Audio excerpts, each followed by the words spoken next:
Welcome, one and all, to The Late Show. I'm your host, Stephen Colbert. You know, folks, I know I criticize him a lot, but even I have to admit, today is the day that Donald Trump finally became president, Robert Mugabe of Zimbabwe. Because he is crazy and inconveniently all-powerful. His latest move, attempting to take control of the United States Central Bank. You see, for months, some Federal Reserve fans tonight. For months, Trump has been raging at Federal Reserve Chairman Jerome Powell, seen here realizing his puppet has been stolen. Trump has repeatedly demanded that Powell lower interest rates, but Powell has refused because the Federal Reserve was established to act on behalf of the American people, independent of political considerations. Also because math. And in what's probably a coincidence, over the weekend, Trump's Justice Department opened a criminal investigation into Jerome Powell, okay? Nothing to worry about. Nothing to worry about, just a direct attack on our independent monetary system, which props up the global economy. If you would just excuse me for just a moment here. Hold on. Hey, Craig, yeah.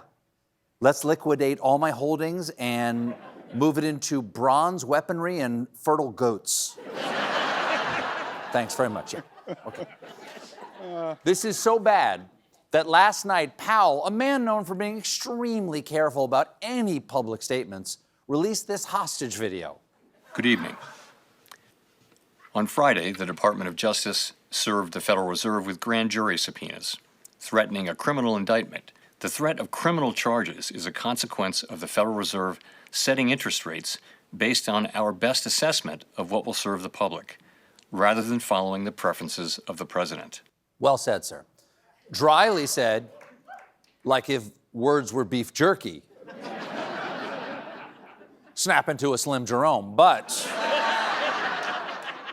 well said nonetheless. Again, as you can tell, even in a moment of crisis like this, Powell is a very serious man. That video is as hair on fire as he ever gets. You should hear him talk dirty. Good evening, madam. Tonight, I served you an assortment of cheeses from Trader Joe's with the light Pinot Grigio. This was intended as a preamble to removing our clothing. Then, based on our common best assessment of what would serve both our genitals, going to Pound Town. Thank you. Powell, pretty spicy stuff. Thank you, sir.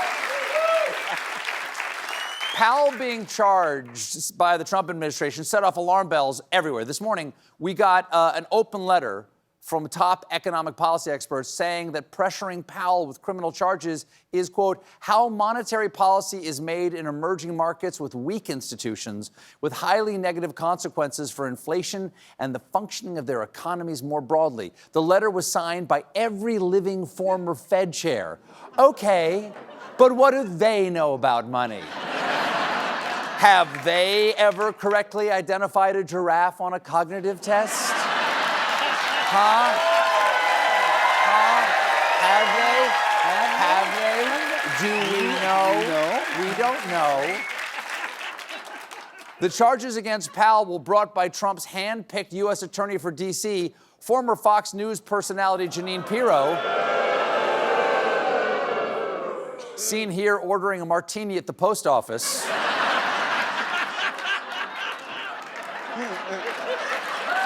Dry.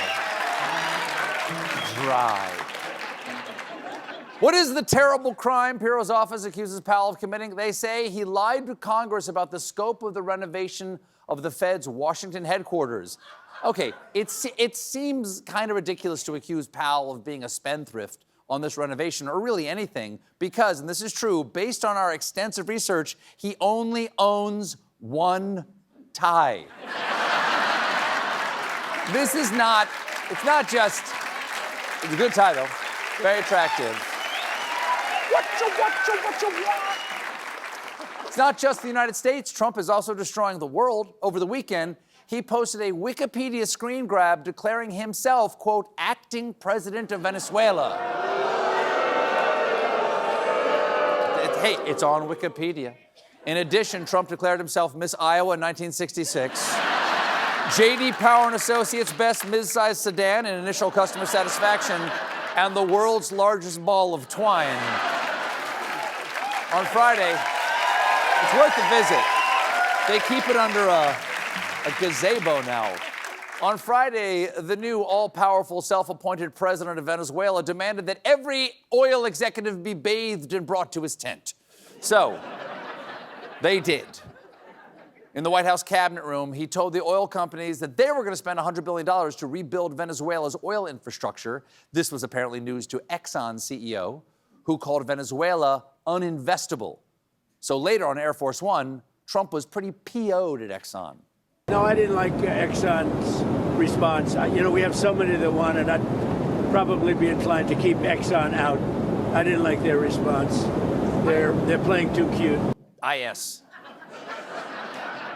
The notoriously cute global resource extraction corporation known as Exxon. You know.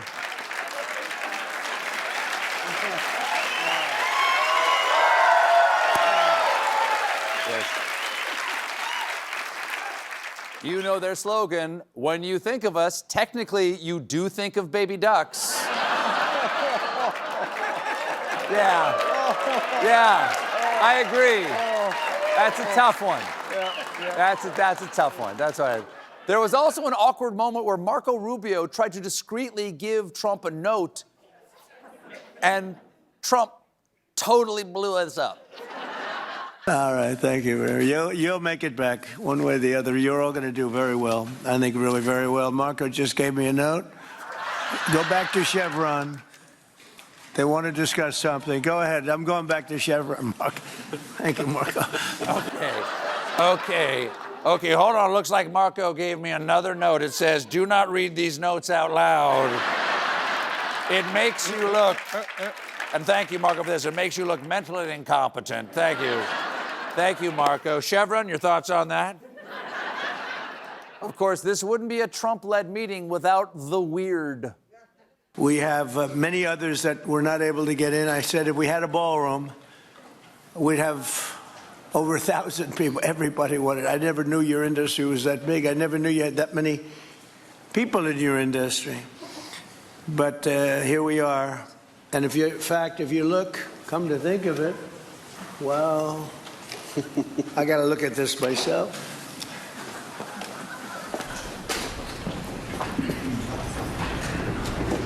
Wow. What a view. This is the door to the ballroom. What a unusual time to look, but I figure we might as well do it. Okay, he 100% had to fart.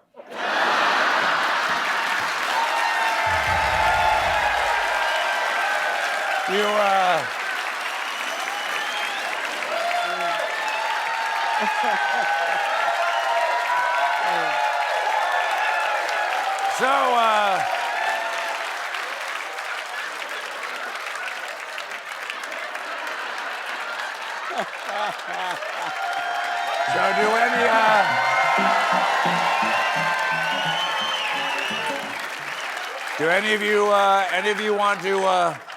want to invest in this, or perhaps cough very loudly in about 2 seconds? Wow! Of course, a very, very odd place to take a break. I gotta say, very, very odd place to take a break. Oh, wait, that sound, you know what that sound means. It's a monkey emergency.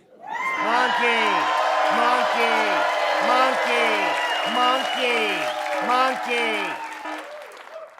Welcome. We live in dangerous and troubled times, so it brings me great joy to report that monkeys are on the loose in St. Louis.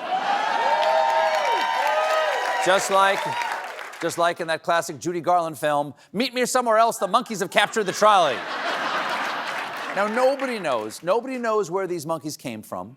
I'm guessing from other monkeys. But local authorities say the number of monkeys is as many as 4, but certainly more than 1. Oh my God, what could it be? 2? 3? 2 again? Now, these simians are so-called vervet monkeys. And despite their verve, these furry vervets are furtive.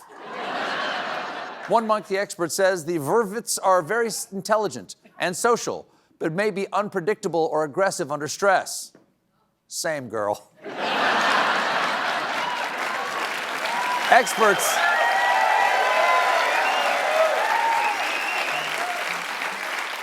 Experts also say the monkeys can be soothed by half an edible and YouTube videos of industrial cake frosting. Local residents had this to say about the stray simians. Make sure your door's locked because the monkeys are loose. Oh, she's right.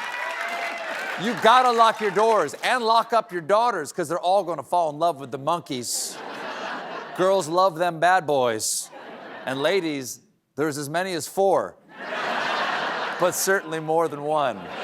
We got a great show for you tonight. My guests are Jimmy